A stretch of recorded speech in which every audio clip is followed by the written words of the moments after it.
أهلا بيكم في حلقة جديدة من سلسلة الحدود من غير أسف. وزي ما اتفقنا المرة اللي فاتت هنتكلم النهاردة عن الفرق بين الذنب والضمير. في إحساس بيخلينا نراجع نفسنا فعلا ونصلح الغلط، في إحساس تاني بيخلينا نشك في نفسنا حتى وإحنا مش غلطانين. في الحلقة دي هنتكلم عن الفرق بين الضمير والذنب. الضمير بيظهر لما بنغلط فعلا، بيقول لنا اقف راجع نفسك، انما الذنب بيظهر لما بنختار نفسنا، لما بنرفض، لما بنحط حدود. الذنب مش دايما دليل غلط، احيانا بيكون دليل تغيير. في حاجة اسمها الذنب المتعلم. الذنب المتعلم ده كتير مننا اتربى عليه، بمعنى اتربينا على فكرة ان راحة غيرنا اهم من راحتنا، واننا لما نقول لا نحس ان احنا انانيين، مش لاننا اذينا حد لكن لاننا ما ضحناش بنفسنا. ده المقصود هنا بالذنب المتعلم. فبالتالي لما نيجي نقول لا نحس بالذنب، نحس ان احنا بنعمل حاجه غلط مع ان احنا في الواقع ما بنعملش حاجه غلط.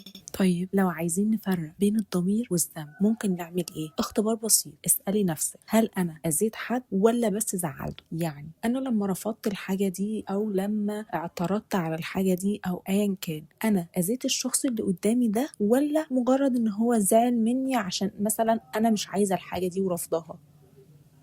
طيب سؤال تاني، هل أنا كسرت قيمة ولا كسرت عادة؟ هل أنا كسرت قيمة عندي زي قيمة الصدق مثلا أو الرحمة أو الإحسان أو التعاون أو أي حاجة من القيم اللي بتمثلك كشخص، ولا أنت مجرد إنك كسرت عادة، إنك كنت متعود تقول في الموقف ده وفجأة بقيت بتقول لأ، فأنت مستغرب نفسك أو أنت حاسس بالذنب أو اللي حواليك محسسينك إن أنت إزاي تجرؤ وتقول لأ.